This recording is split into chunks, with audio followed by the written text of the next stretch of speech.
that kind of stuff. So while we're talking about that, I figure let's just talk generally about mental health. It's one of the topics that isn't discussed enough in this country. It's certainly not discussed enough amongst people of color, which I'm one, as you can see. Sun shining down on my head here in Texas. I'm plenty colorful. But it's a big problem. I'm a single dad of a 10-year-old son.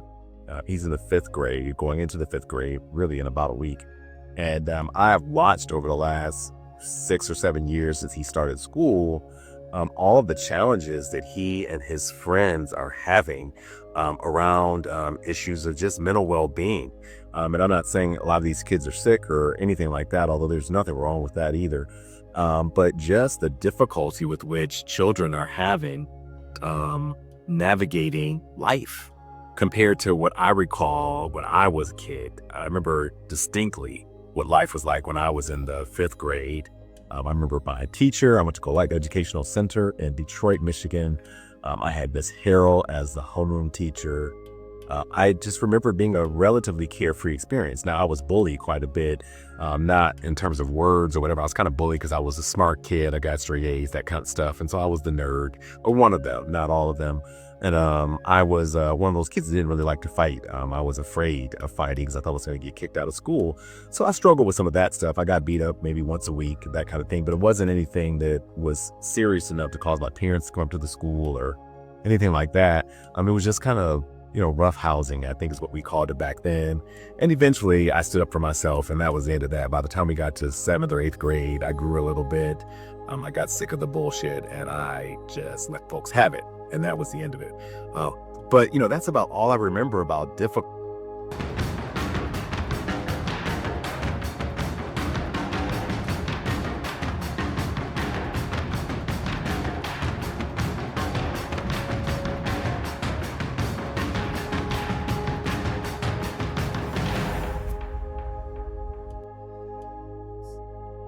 Hey, what's up, you guys? It is me, Jamal Edwards, from the JamalCast, the soon-to-come JamalCast. Although by the time you see this video, maybe the JamalCast will be up and going.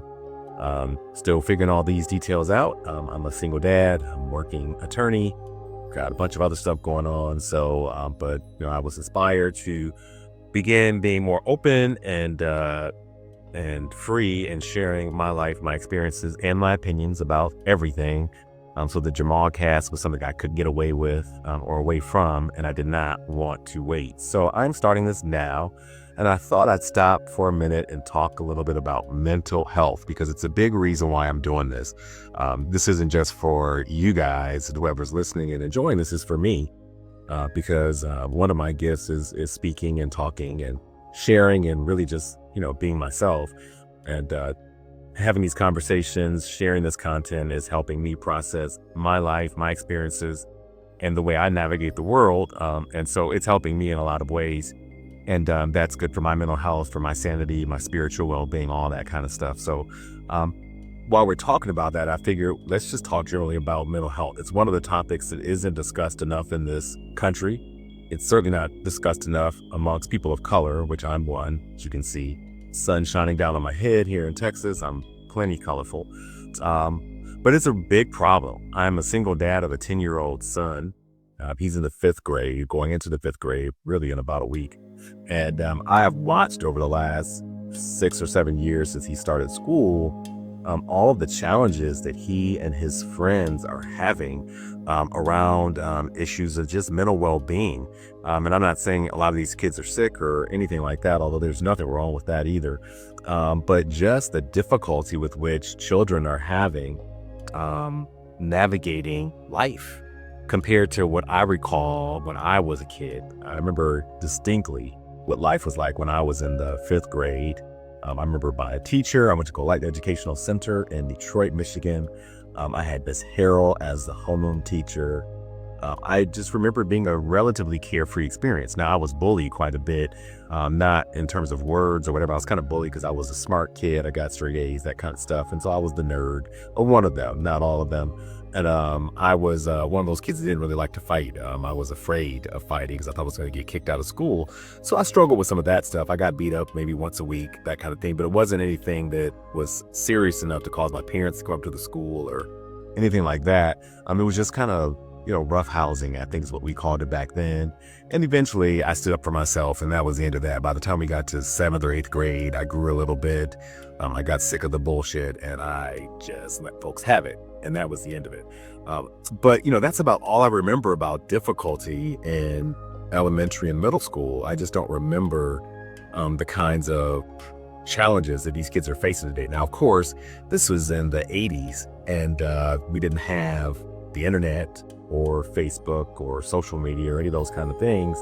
Our parents obviously didn't have those things. I remember when the first cell phone came out. You remember that thing with the big buttons? Where we got one put in my mom's car. She was a police executive, police inspector in Detroit, and so she had to ride around and check on all of the precincts and do all these executive duties. So she got a phone really early when it came out, just to make sure that she could access the resources in the department.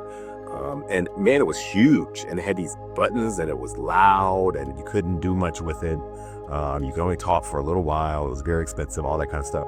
But that's about as plugged in as they got back there when I was a kid. Folks would sometimes call the house trying to reach her if it was a really serious emergency. Same thing with my dad. He was a homicide detective, narcotics detective, he did a lot of that stuff.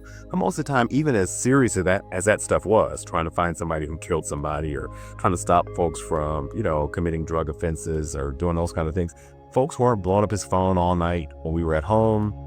They certainly weren't texting and emailing, because we didn't have the ability to do that. And that little cell phone, mobile phone, whatever they called it back then, folks were not calling it because it was expensive to pick up that particular phone. I forget what it was per minute, but it was something ridiculous. It certainly wasn't like it is now, where you can get unlimited phone calls from anybody, anywhere in the world, anytime, any place.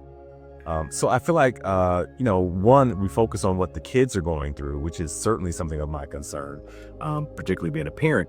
But I think we got to look at what we're doing as parents and how we are allowing technology, stress, and other unhelpful things put us in a place where we're maybe not as strong and as present for our children. I know I'm personally guilty of it. I mean, I've been practicing law now for almost 20 years. Since the very beginning of my career. Remember, I started my career right when the BlackBerry was coming out and becoming popular. So I remember starting my career with the BlackBerry and feeling tied to it, and needing to respond to messages when I was a young associate, and needing to be responsive to show everybody that I was committed and willing to work all kinds of hours. And of course, at that time I didn't have a kid, but many of my colleagues did, and they were doing the exact same thing.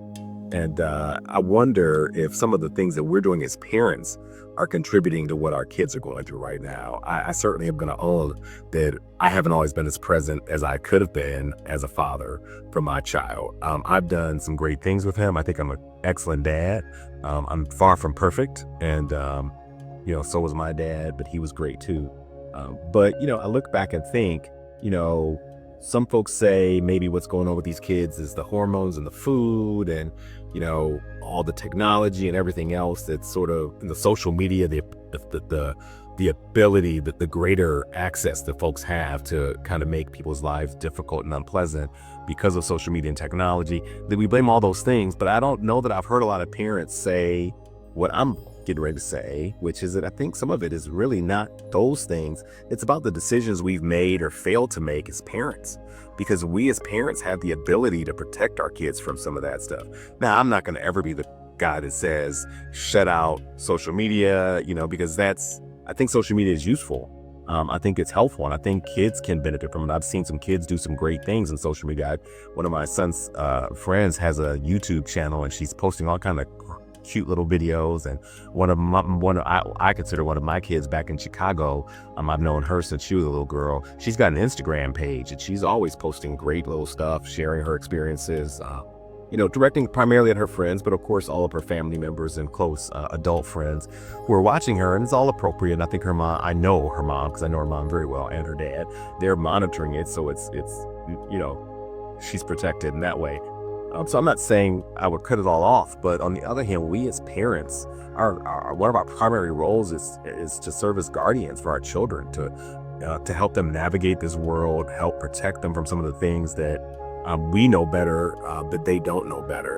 And I wonder if we failed in that regard. I wonder if I failed in that regard. And I'm not just talking about the technology, the social media, but just about presence. I was having a conversation maybe a couple of weeks ago with someone I'm dating, a woman I was dating, about presence, the importance of presence. I was also having the same conversation with one of my friends. That's one of the greatest gifts that we could give. I think it's one of the reasons why some politicians, great speakers and leaders have been so successful. It's not because they're brilliant or smart. When they talk about Bill Clinton, you hear it over and over again, folks talking about how when he was with you, you felt like you were the only person that he was paying attention to, that you were the only person in the world at that time because he just gave you his full attention and, he was present in the moment. All of the greats, spiritual teachers, whether they be in the Christian tradition, the Hindu tradition, the Buddhist tradition, or no tradition at all. Some of the motivational speakers out there, folks that sort of are more interfaith or kind of agnostic even, are all talking about the power of being present in the present moment. One of my favorite spiritual teachers, Eckhart Tolle, wrote the book The Power of Now. It's all we have. The present moment, it's all we got, right? I mean, tomorrow doesn't exist. It hasn't come yet. And yesterday doesn't exist either. You can't go back, touch it, see it, feel it, experience, do anything with it. And when you get to tomorrow that you think you could touch and feel, tomorrow is no longer tomorrow. It's today. It's now. So all you got is now. And I think the whole point of that is being present in the current moment. And I think a lot of us as parents have failed. I think I failed in being present as a father, as a friend, sometimes. Not just because of technology and social media, but because of my own choices, my decisions to say I'm going to be that available to other people, knowing that the person I need to be available for is my son. Or if you're in a marriage or a relationship or, involved in some serious project where you're trying to make impact in the world, but at the same time, you carry around these iPhones and Samsung Galaxies and things like that, Blackberries that go off, and you respond, you look at them, you give them your attention. When you know that your presence is required elsewhere, what kind of spiritual message, what kind of vibrational message, what kind of even natural message are you sending to the people that are looking for, worthy of, and expecting your attention when you can't give it to them? So, when we talk about mental health, particularly amongst our children, I want to talk about mental health with our parents, our adults, because I think it's a trickle-down effect. I think in my case, my son struggled with some stuff. A lot of his other friends are struggling with some stuff, and a lot of his friends have parents just like me doing the exact same thing, because we get together with our kids. A lot of us are hanging out. We might be drinking, lollygagging, having a good time, but almost all of us have our phones with us or our Blackberries, our computers, stepping out to do work. And in one way, we think it's great because, hey, I can work from home. I can work remotely. I can, kind of be getting my work done while I'm grocery shopping, and, folks don't have to worry about if I'm, making FaceTime in the office. But on the other hand, while you're giving all this attention consciously and unconsciously to these other things, giving all this access, there's only so much of any of us to go around, and you're giving away all this access to you. Some part of you isn't getting directed where it needs to go. I mean, sometimes we got to make those difficult choices. And so I want to challenge all of you, as I'm going to challenge myself, to be really more thoughtful and mindful about presence, about attention, about access, and making sure we're thoughtful about who we give that to. And when you decide that there's a priority in your life, whether it be a spouse, a parent, a child, a project, a dream, a passion, whatever it is, if that's the high priority of your life, maybe every once in a while you might want to just say, you know what? I'm not giving access to anything else right now. I'm not giving my presence to anything else right now. I'm going to focus just on this, particularly when it's these children.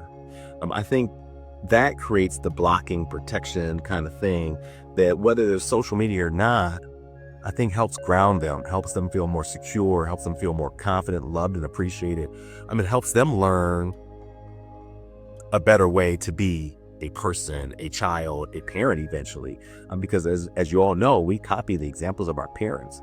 So, if we're not giving our kids our full attention right now, and that's what they're learning right now, as we know, momentum kind of kicks in as things go on and on. They, it's like the snowball effect. It doesn't, get smaller, it gets bigger. Things tend to grow over time. They don't tend to diminish, except for sometimes, depreciation, but that's a different financial concept, but yeah, if we're not setting that example now, imagine what they're going to do when they become parents.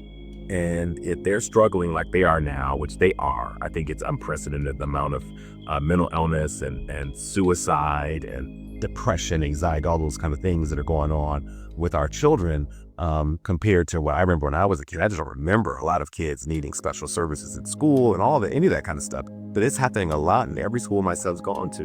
I mean, that's happening now. And we know we're not giving our attention, our presence, our access. We're not being present in the current moment, in the now, then imagine what's going to happen in the future state when they become parents. They're going to do more of what we're doing and less of what we're not doing.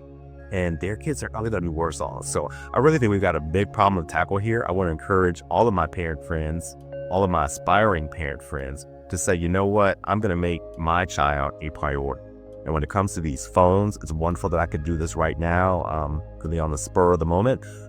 So I'm grateful for that. It's a great tool, but like any tool, put it in the damn toolbox when you don't need it. And one of the times you don't need it is when you're trying to be parent, when you're trying to be present for your child, try to make a difference, help them understand how important they are to you, how much you love them, and how worthy they are of your full attention.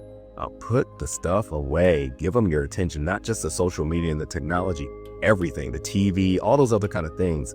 Sit down with your kids, spend time with your kids, be focused with your kids, let them know that you're there for them and that nothing else matters. I'm going to start trying to do that today. And I encourage you guys to do the same and to check in on me and hold me accountable for it. Because if I don't do a good job, I'm certainly going to see it and know about it. And I hope you'll notice and tell me. So anyway, we're hitting time. I thank you for listening. I hope you can stay tuned to more of the JamalCast and whatever else comes out of my mouth. And I hope you have a wonderful day. And again, remember to show people you love them, be present. The present is all we got. Love is all we have. A great day.